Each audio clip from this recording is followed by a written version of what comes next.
예표원이 인사합시다. 응답받고 돌아갑시다. 수많은 사람들이 지금 나라를 굉장히 걱정하고 있습니다. 경제만 어려울 뿐만 아니고 또 안보도 굉장히 지금 위태로운 가운데 있습니다. 우리 대통령은 정은 씨를 친구라고 생각하는데 정은 씨는 우리를 적이라고 생각하는 것 같아요. 이게 참 상당히 이게 곤란한 일이죠.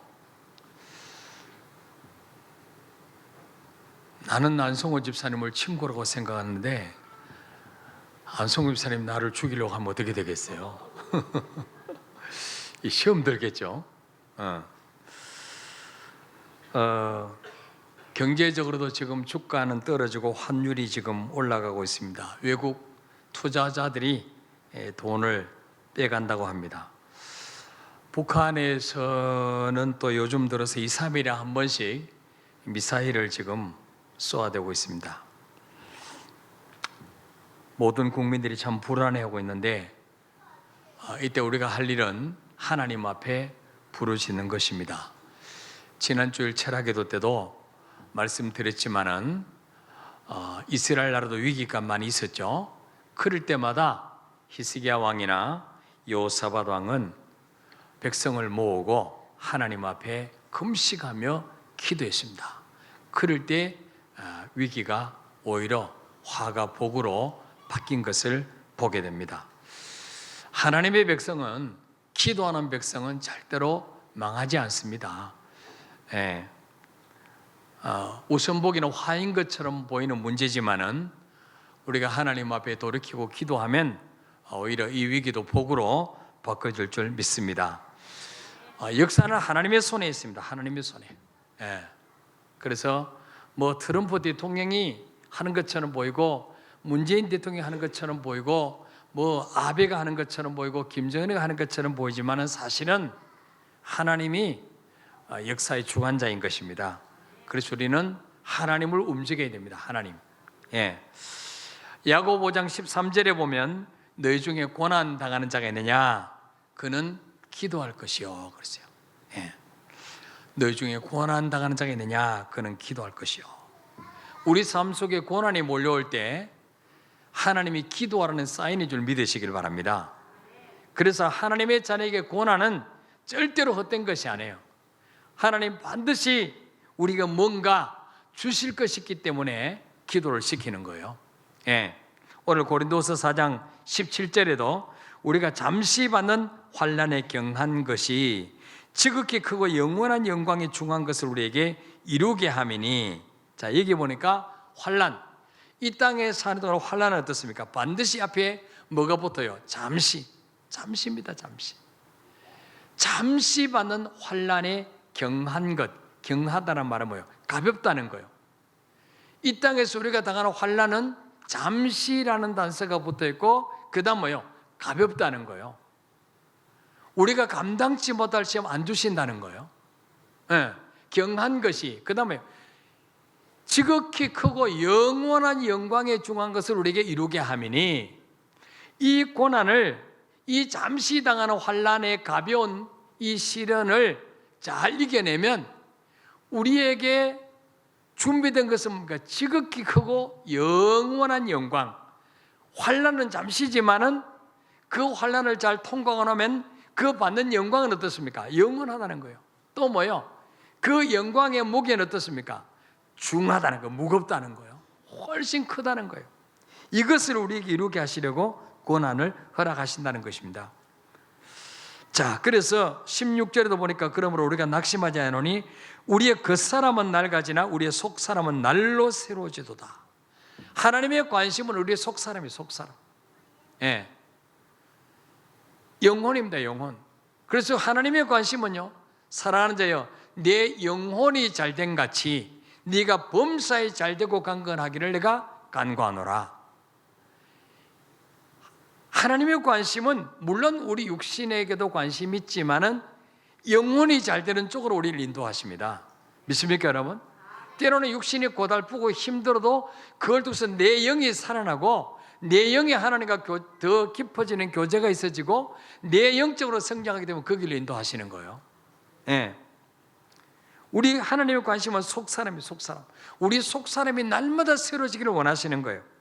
또 18절에도 우리가 주목하는 것은 보이는 것이 아니요 보이지 않는 것이니. 예. 우리도 뭡니까? 우리의 관심이 눈에 보이는 땅의 것만 아니에요. 천국은 눈에 보이지 않습니다. 영의 세계는 눈에 보이지 않습니다. 하나님도 눈에 보이지 않습니다. 근데 중요한 것은요, 눈에 보이는 것은 다 변질된다는 거예요. 눈에 보이는 것은 다 쇠퇴한다는 거예요. 썩고 쇠하여진다는 거예요. 없어진다는 거죠. 낡고. 그러나 보이지 않는 것은 영원하다는 거예요. 그래서 우리는 눈에 보이는 것 쫓아가는 사람이 아니고 보이지 않는 영원한 것을 쫓아가는 사람이에요. 영원한 것. 자, 그래서 하나님이 왜 우리에게, 사랑의 하나님이 왜 사랑하는 자에게 아픔을 주시느냐, 고난을 주시느냐. 예. 고난이 주신 유익이 뭘까요? 첫째로 따라합시다. 고난은 우리를 기도의 사람으로 만들어준다. 믿습니까, 여러분? 하나님은 우리에게 큰 선물을 주시기 전에 반드시 뭐요? 먼저 기도를 시킵니다. 기도. 그냥 주시는 법이 없어요. 왜? 그래야지 이것이 누구에게 온지 알아요. 그래야 하나님께 영광을 돌립니다. 이거는 절대로 내 능력이 아닙니다. 내 힘으로 된 게 아닙니다. 하나님의 은혜입니다. 이 고백을 받으시길 원하세요. 이 찬양 받으시길 원하세요. 자, 그래서 우리 시편 107편 넘어가고, 시편 100 여기 적어 놓으시고, 자, 시편 107편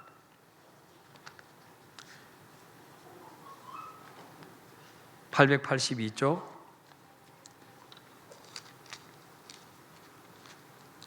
시편 107편 10절부터 볼까요? 882페이지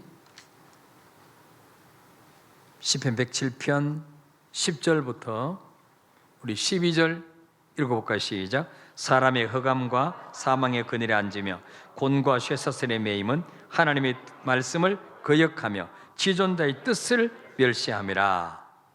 그러므로 그가 고통을 주어 그들의 마음을 겸손하게 하셨으니 그들이 엎드러져도 돕는 자가 없었도다. 아멘. 자, 왜 사람이 흑암에 앉고 사망의 그늘에 앉았냐? 왜 우리 삶 속에 곤과 쇠사슬이 있느냐? 하나님의 뜻을 거역하고 지존자의 뜻을 멸시하기 때문에 고난이 온다는 거죠.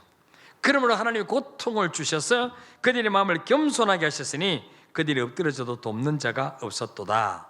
자, 이 고난을 통해서 하나님 우리에게 뭘 시킵니까? 기도를 시키는데, 자, 13절 14절 봅시다. 시작. 이에 그들이 환난 중에 여호와께 부르짖으며 그들의 고통에서 구원하시되 흑암과 사망의 그늘에서 인도하여 내시고 그들의 얽어맨 줄을 끊으셨도다. 아멘. 자, 하나님 우리 삶 속에 고난을 통해서 기도를 시키는 거예요. 그래서 환난 중에 그들이 여호와께 부르짖음에 그들의 고통에서 구원하시되 흑암과 사망의 그늘에서 인도하여 내시고 그들의 얽어맨 줄을 끊으셨도다 그랬어요. 예. 기도를 통해서 얽어맨 줄을 끊으시는 거예요. 예. 자, 그리고 시편 107편 28절부터 30절 한번 읽어볼까요? 28절부터 시작. 이에 그들이 그들의 고통 때문에 여호와께 부르짖음에 그가 그들의 고통에서 그들을 인도하여 내시고 광풍을 고요하게 하사 물결도 잔잔하게 하시는도다. 그들이 평온함으로 말미암아 기뻐하는 중에 바라는 항구로 인도하시는도다. 아멘. 자, 25절부터 보면 인생의 광풍이 일어나서 바닷물결을 일으키고, 그래서 27절에 이리저리 구르며 취한 자 같이 비틀거리고 혼돈 속에 빠질 때, 28절에 이에 그들이 그들의 고통 때문에 여호와께 부르짖음에 그랬어요. 고통 때문에 여호와께 부르짖음에. 예. 그럴 때 그가 그들의 고통에서 그들을 인도하여 내시고 고통 중에서 부르짖을 때 하나님 어떻게 하십니까? 광풍을 고요하게 하사 물결도 잔잔하게 하시는도다. 그리고 마침내 뭐요? 그들이 바라는 항구로, 옛날 성경에는 소원의 항구로 우리를 인도하신도다. 소원의 항구. 내가 정말 가기를 원하는 그 항구로 가는 과정에 광풍이 불고 파도가 치고 정말 그래서 취한 자처럼 비틀거리고 혼돈 속에 빠질 때, 그들이 그 고통 속에서 하나님께 부르짖을 때 하나님이 광풍을 고요하게 하시고 물결도 잔잔하게 하시고 마침내 뭐요? 그들이 바라는 항구로, 소원의 항구로 우리를 인도하신다. 그렇게 말씀하고 있습니다. 자, 여기도 보니까 뭐요? 그들의 고통 때문에 여호와께 부르짖으며 그랬어요. 예. 우리 인생은요, 고난에 와야지 하나님을 찾아요. 고난에 와야지. 편안하고 내 계획대로 잘 될 때는 하나님을 잘 찾지 않습니다. 예. 우리가 아주 애창하는 나 같은 죄인 살리신 이 찬송시를 작사한 존 뉴턴이 지인에게 이런 편지를 썼어요. 고난은 우리를 자극하여 기도하게 만든다. 불행에도 우리는 고난을 받아야 기도하는 버릇이 있다. 아무런 고통 없이 편안하고 풍요로운 시간이 계속된다면 우리는 차갑고 형식적인 태도로 하나님을 바라보게 될 것이다. 그러나 고난은 우리 영혼을 일깨워주며 우리를 긴장시켜 열심히 주님을 찾게 만든다. 그때는 주님밖에 의지할 곳이 없기 때문이다. 우리 삶 속이 편안하면요, 우리는 하나님을 차갑고 형식적인 태도로 하나님을 바라보게 된다. 아주 냉랭한 태도로 하나님을 바라본다. 뜨거움이 일어나지 않아요. 그래서 고난은 우리를 영혼을 일깨워주고 우리를 긴장시켜서 열심히 주님을 찾게 만드는 거예요. 그래서 뭐요? 시편 기자는 고난 나가신에게 유익이라. 이로써 내가 주의 일례를 배우게 되었나이다. 그래서 고난은 우리를 기도의 사람으로 만들어주기 때문에 반드시 유익이 된다는 거예요. 지금 여러분 남편 때문에 힘드십니까? 자녀가 속썩입니까? 경제적으로 어려움이 있습니까? 또 사업이 잘 안 됩니까? 육신의 질병이 있습니까? 이 고난은 우리를 기도의 사람으로 만들어가는 거죠. 네. 두 번째로 왜 고난이 유익이냐? 따라서 고난은 우리를 위대한 사람으로 만들어준다. 우리가 존경하는 다윗이라든지 또 요셉이라든지 다니엘이라든지 그 세 친구들 다 고난을 통과한 사람, 고난 가운데서 죽기 살기를 하나님께 기도하며 매달렸던 사람들이에요. 예. 다윗에게 사울 왕을 통한 고난이 없었다면 다윗은 기도의 사람이 될 수 없었을 거예요. 성군이 될 수 없었을 거예요. 역사의 길이 남는 그 허리에서 왕이 끊어지지 않는 그런 복을 받을 수 없었을 거예요. 인류의 그 메시아의 조상이 될 수 없었을 거예요. 근데 그 고난, 사울왕을 통한 고난, 또 아들 압살롬이 반역을 일으켜서 모반을 일으킨 고난, 그런 여러 가지 고난을 통해서 다윗은 기도의 사람으로 바뀌게 되죠. 요셉도 일찍 어머니를 잃고 10명의 형들에게 미움받은 노예로 팔려가고, 거기서 열심히 일하다가 인정받아 살만하니까 또 보디발의 아내의 누명을 쓰고 또 감옥에 갇히고, 고난의 연속입니다. 이 고난의 과정을 통해서 요셉은 기도의 사람입니다. 기도의 사람. 다니엘도 마찬가지입니다. 그러니까 이 고난을 통해서 하나님 그 사람을 위대한 그릇으로 빚어가는 거예요. 미국에 어떤 여성이 있었어요. 8살 때 어머니가 죽었어요. 9살 때는 남동생이 죽었어요. 10살 때는 아버지마저 죽었어요. 언제 고아가 됐어요. 혼자가 됐어요. 그러나 어렵게 학교를 다니고 성장했습니다. 잘 성장했습니다. 그리고 결혼해서 6명의 자녀를 출산했어요. 그런데 그 중에 한 자녀를 이렇습니다. 그러나 그 여인은 절망하지 않았습니다. 왜? 아직 내가 사랑해 줘야 될 아이가 5명이나 있기 때문에 절망하지 않았어요. 근데 남편이 39살 한창 때 하반신 마비가 왔어요. 남편이 휠체어를 타고 다녔어요. 얼마나 낙심됐을까요? 그러나 이 여인은 오히려 남편에게 격려하고 기도해주고 남편을 위해서 잘 내조해서 마침내 이 남편을 대통령으로 만들었어요. 미국 역사상 4번 대통령 한 사람, 이 사람밖에 없어요. 루즈벨트 대통령. 미국의 경제공황 때 미국을 회복시킨 사람이에요. 기도의 사람이에요. 루즈벨트 대통령의 아내, 이 아내가 바로 그런 사람이었어요. 8살 때 엄마를 잃고 9살 때 남동생이 있고 10살 때 아버지 잃고 정말 그런 고난의 과정, 이것도 주님은 바라보게 만드시는 거죠. 기도의 사람으로 만드시는 거죠. 마침내 세계 최대 강대국 미국의 영부인이 되게 하시는 거예요. 지금까지 가장 존경받는 영부인이 루스벨트 대통령 아내가. 예. 그래서 여러분, 고난이 많을수록 왜 이렇게 내 인생은 고난이 많은가? 그렇게 낙심하지 마시고 하나님이 나에게 관심이 참 많으시다. 관심이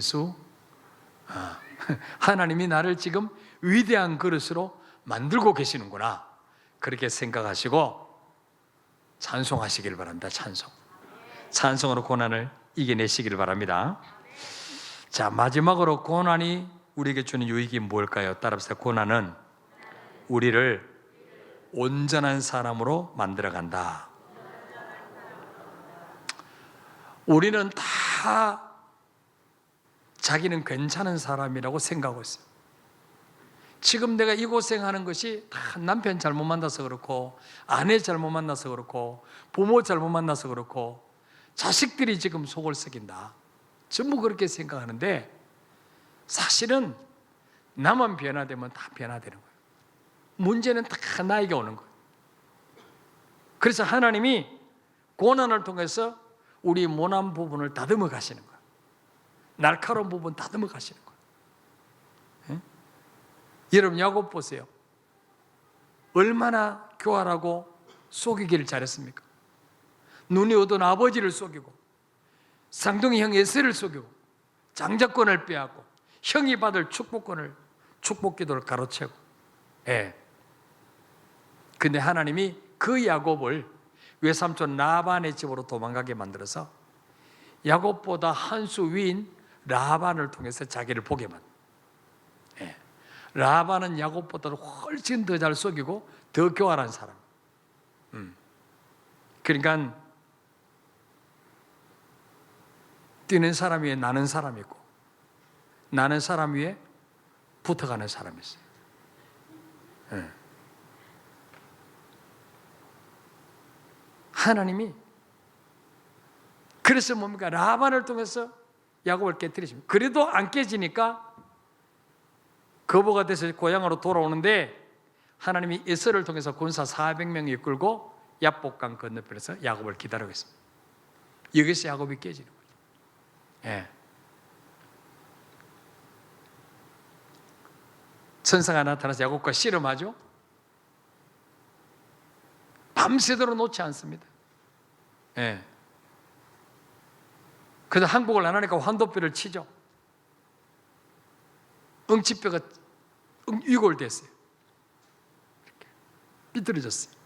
이제는 도망갈 수도 없어요. 쩔뚝거리가 됐어요. 그러니까 뭐예요? 그래놓고는 뭐예요? 천사가 나 이제 간다 그러는 거예요. 아니 가려면은 그냥 가시지. 그러니 도망이라도 가는데 도망도 못 가도록 장애인 만들어놓고 간다는 거예요. 얄미운 당신. 그래서 야곱이 붙들고 내게 축복하지 않으면 놓지 않겠나이다. 결사적으로 매달립니다. 그래서 천사가 말하죠. 네 이름이 무엇이냐? 나는 야곱입니다. 비로소 거기서 간사한 야곱, 교활한 야곱, 자기를 보게 돼요. 자기 입으로, 야곱이라는 뜻은 뭡니까? 간사한 자, 속이는 자, 교활한 자는 뜻이에요. 자기 입으로 나는 야곱입니다. 예. 언제 돌아봅니까? 고난을 통해서. 앞뒤 사방이 다 막히는, 20년 동안 낮에는 더위를 무릅쓰고 밤에는 추위를 무릅쓰고 예수 모은 재물 하루아침에 다 날아가고 12자라 다 죽고 자기도 다 죽을 위기를 만났을 때 그 고난 속에서 야곱이 비로소 깨어집니다. 예. 그래서 하나님이 네 이름을 다시는 야곱이라 하지 말고 이스라엘이라 하라. 네가 하나님과 겨루어서 이겼음이라. 드디어 거기서 야곱이 이스라엘의 이름을 받습니다. 고난 가운데서. 그래서 이스라엘 12지파의 조상이 됩니다. 야곱이. 예.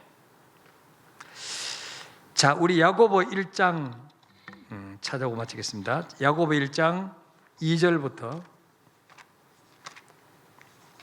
370페이지 야고보 1장 2절로 4절 볼까요?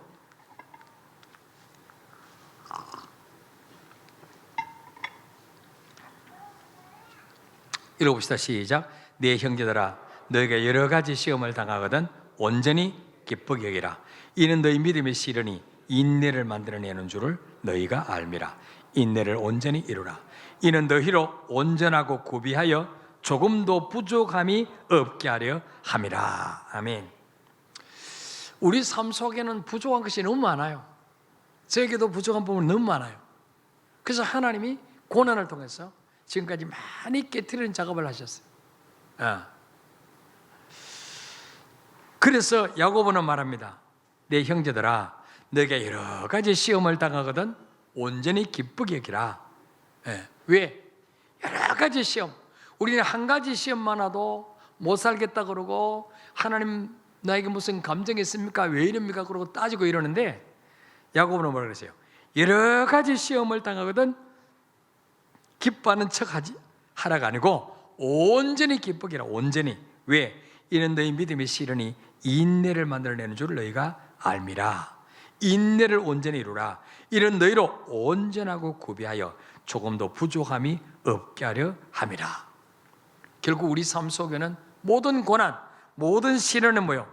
온전하고 구비하여 조금도 부족함이 없는 사람, 하나님 앞에 섰을 때 정말 조금도 부족함이 없는 사람으로 다듬어 가시기 위한 하나님의 계획이라는 사실을 믿으시길 바랍니다.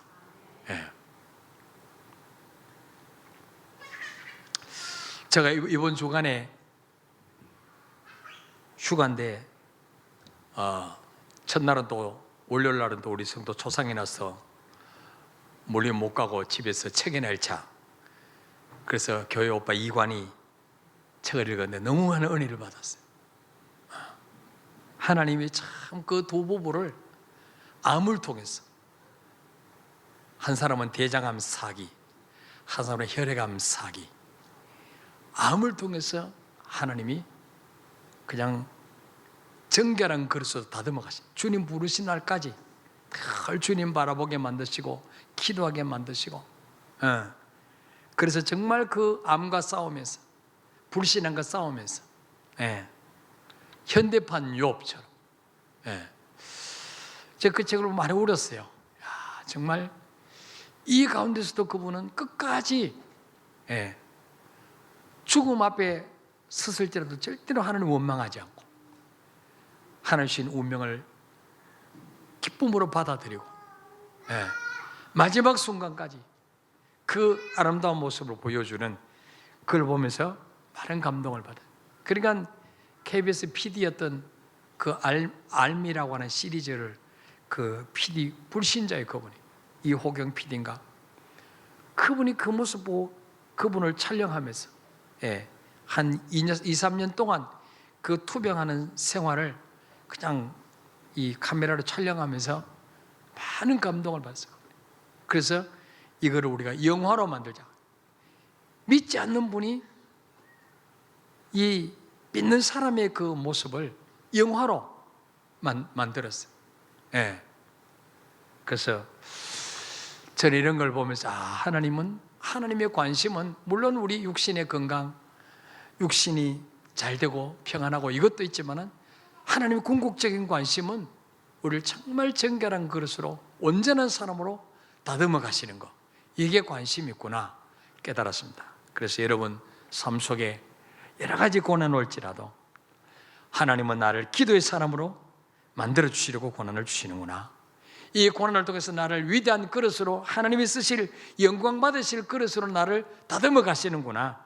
그리고 내 속에 여러 가지 모난 부분, 부족한 부분, 아집, 교만 이런 것들이 많이 있기 때문에 하나님이 나를 온전한 사람으로 다듬으시려고 이 고난 주시는구나. 그렇게 생각하시고 고난이 올 때 불평하지 말고 기쁨으로 잘 이겨내시면 욥의 고백처럼 나의 가는 길을 오직 그가 아시나니 그가 나를 단련할 수 있는 내가 정금같이 나오리다.